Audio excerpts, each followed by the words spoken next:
आप लोग वक्त की नजाकत को नहीं समझ रहे, आप लोग सरकारों की साजिश को नहीं समझ रहे, और जो व्यक्ति बीमारी का कारण समझे बिना इलाज करता है वो व्यक्ति कभी ठीक नहीं हो सकता।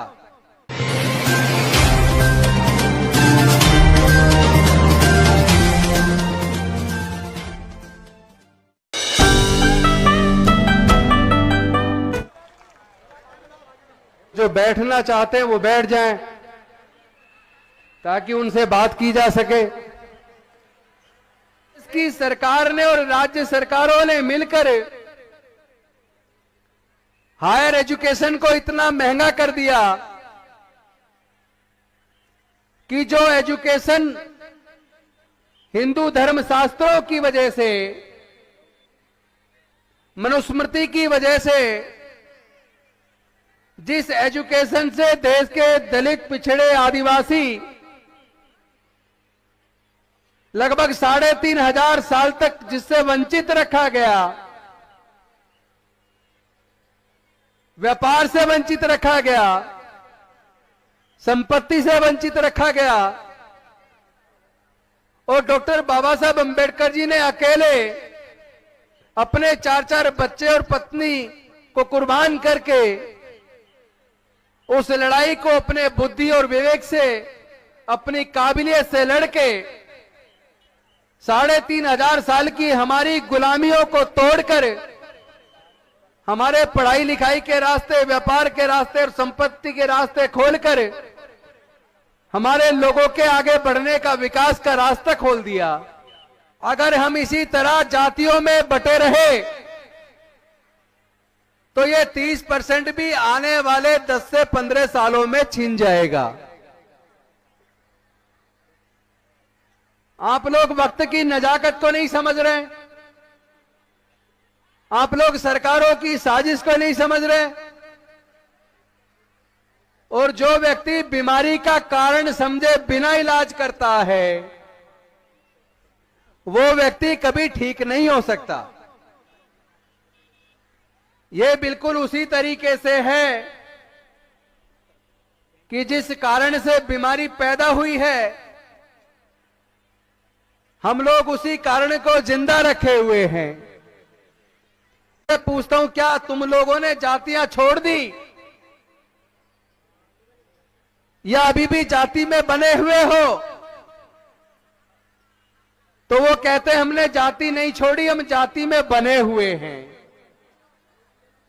आप जातियों को जिंदा रखे हो, अपने बच्चों की शादी करने के लिए जब लड़का या लड़की ढूंढते हो तो अपनी जाति ढूंढते हो, तो भाई फिर बीमारी से छुटकारा कब मिलेगा? तो डॉक्टर बाबा साहेब अंबेडकर सारी बीमारियों का निराकरण करने के लिए, इलाज करने के लिए हम सबको बुद्ध का धम्म देकर गए, लेकिन हम सब ने डॉक्टर बाबा साहेब अंबेडकर की बात को नहीं माना। हमने तथागत बुद्ध के धम्म को नहीं अपनाया,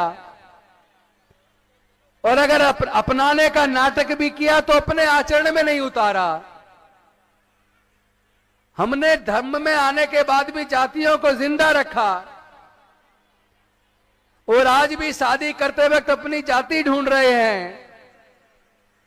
तो भाई बीमारी का फिर कोई समाधान होने वाला नहीं है। और ये जो दीक्षा का प्रोग्राम होता है जिसमें ये 22 प्रतिज्ञाएं दोहराई जाती हैं, 22 प्रतिज्ञा तो व्यक्ति जब बौद्ध धम्म की दीक्षा, सांस्कृतिक विरासत में बुद्ध के धम्म में आकर मैंने दीक्षा ली और बाबा साहेब की दी हुई 22 प्रतिज्ञाएं ग्रहण की, लेकिन ये रोज ग्रहण करने की चीज नहीं है। जब कोई व्यक्ति बौद्ध बनता है तब वो 22 प्रतिज्ञाएं ग्रहण करता है। जब आप उसे रोज रोज दोहराओगे तो उसकी वैल्यू कम हो जाएगी। हमें आज इस बात को समझना पड़ेगा कि ये 22 प्रतिज्ञाएं सारी बीमारियों का इलाज करने वाली हैं। अगर पूरे भारत के मूल निवासी, वंचित, दलित, आदिवासी, पिछड़े वर्ग के लोग जिनका हजारों साल से शोषण हुआ है, जिन्होंने अब पढ़ाई नहीं, अब पर इसलिए तैयार नहीं हो क्योंकि हमारे पूर्वज बौद्ध थे।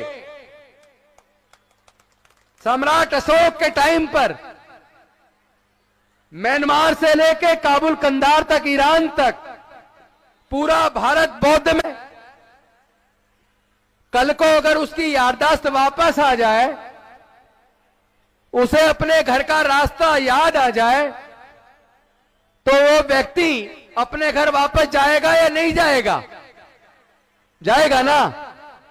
तो भाई जब हमें पता चल गया हमारे पूर्वज बौद्ध थे, हमारे पुरखे बौद्ध थे, तो जब जागो तब सवेरा। जब आपको पता लग जाए हमारे पूर्वज बौद्ध, तभी आपको अपने घर में वापस आ जाना चाहिए। तो घर में वापस आना, आज के लोग अब दोबारा से गुलामी स्वीकार करने के लिए तैयार नहीं है। एक मंत्री की कुर्सी तो बहुत छोटी होती है, एक नहीं हजारों मंत्री की कुर्सी कुर्बान है, यहां तक कि अपना जीवन बाबा साहेब के मिशन और मूवमेंट के लिए, अपने समाज के हक और अधिकार के लिए कुर्बान है। हम अपने समाज की लड़ाई को लड़ेंगे, पूरी ईमानदारी से, बुद्धि और विवेक से लड़ेंगे, काबिलियत से लड़ेंगे। अपने समाज के हक अधिकार को सुरक्षित करने के लिए अब एक वकील के तौर पे सुप्रीम कोर्ट, हाई कोर्ट में भी लड़ूंगा, और दिल्ली की विधानसभा में एमएलए के नाते भी लड़ूंगा। तो एक बाबा साहेब का सिपाही होने के नाते समाज की लड़ाई को रोड पे, संसद के सामने भी लड़ूंगा।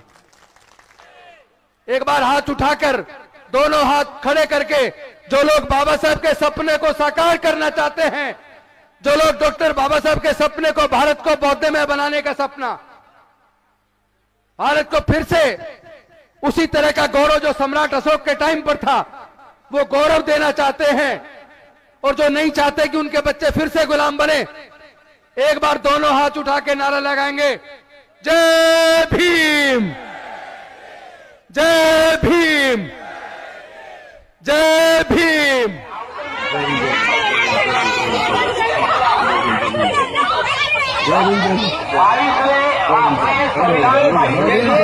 आराम आराम यावर्षी विषय राहणार आहे संविधान